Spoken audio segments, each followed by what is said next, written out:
Hi hello and welcome to our channel. இந்த வீடியோவில் நாம் என்ன பார்க்க போகிறோம்னா, இந்த டேபிள் எப்படி என்ன மெட்டீரியல் யூஸ் பண்ணியிருக்கோங்கிறது தான் இந்த வீடியோ ஃபுல்லாக பார்க்க போகிறோம். வாங்க வீடியோக்குள்ளே போகலாம். இந்த டேபிளோட டாப் பார்த்தீங்கன்னா நாங்கள் உட்டன் மெட்டீரியல் யூஸ் பண்ணி தான் ரெடி பண்ணியிருக்கோம். என்ன மெட்டீரியல்னு பார்த்தீங்கன்னா டபுள் சைட் லேமினேட்டட் MDF தான் நாங்கள் யூஸ் பண்ணியிருக்கோம். அண்ட் இதனோட திக்னஸ் வந்து பார்த்தீங்கன்னா நாங்கள் 19 mm யூஸ் பண்ணியிருக்கோம். அதாவது இன்ச்சஸில் சொல்லணும்னா 3/4 இன்ச் யூஸ் பண்ணியிருக்கோம். அண்ட் இந்த டேபிளோட பாட்டமில் வந்து பார்த்தீங்கன்னா இந்த உட்டன் டாப்பையும் மெட்டல் ஃப்ரேமையும் ஜாயின் பண்ணுறதுக்காக நாங்கள் ஸ்க்ரூஸ் யூஸ் பண்ணியிருக்கோம்.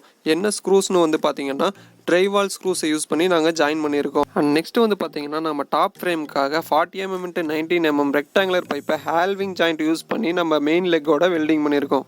இந்த டேபிளுக்கு 75 mm ஹாலோ பைப்பை நாங்கள் மெயின் லெக்காக யூஸ் பண்ணியிருக்கோம். இந்த 75 mmங்கிறது உங்களோட டேபிள் டாப்போட சைஸ் அல்லது வெயிட்டை பொறுத்து நம்ம சேஞ்ச் பண்ணிக்கலாம்.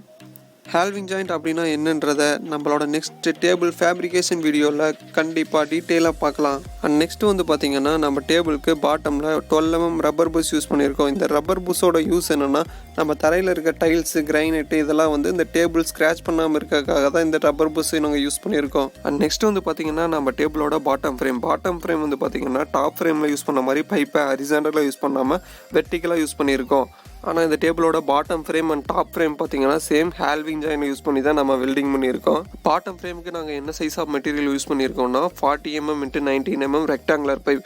சேம் டாப் ஃப்ரேமுக்கு என்ன யூஸ் பண்ணமோ அதே தான் நாங்கள் பாட்டம் ஃப்ரேமுக்கு யூஸ் பண்ணியிருக்கோம். பாட்டம் ஃப்ரேம் ரெடி பண்ணும்போது பைப்பை ஹரிசாண்டலாக யூஸ் பண்ணாமல் வெர்டிக்கலாக யூஸ் பண்ணோம்னா தான் நம்மளோட டேபிள் இன்னும் ஹெவி டியூட்டியாக இருக்கும். அண்ட் நம்ம வீடியோட எண்டுக்கு வந்தாச்சு. நம்மளோட coffee or laptop table ready ஆயிடுச்சு. இந்த டேபிளோட ஃபுல் ஃபேப்ரிகேஷனை நான் நெக்ஸ்ட் வீடியோவில் அப்லோட் பண்ணுறேன். அதுக்கு முன்னாடி இந்த வீடியோ பிடிச்சிருந்ததுன்னா லைக் பண்ணுங்கள், கமெண்ட் பண்ணுங்கள், ஷேர் பண்ணுங்கள், மறக்காமல் சப்ஸ்கிரைப் பண்ணிக்கோங்க. தேங்க்ஸ் ஃபார் வாட்சிங்.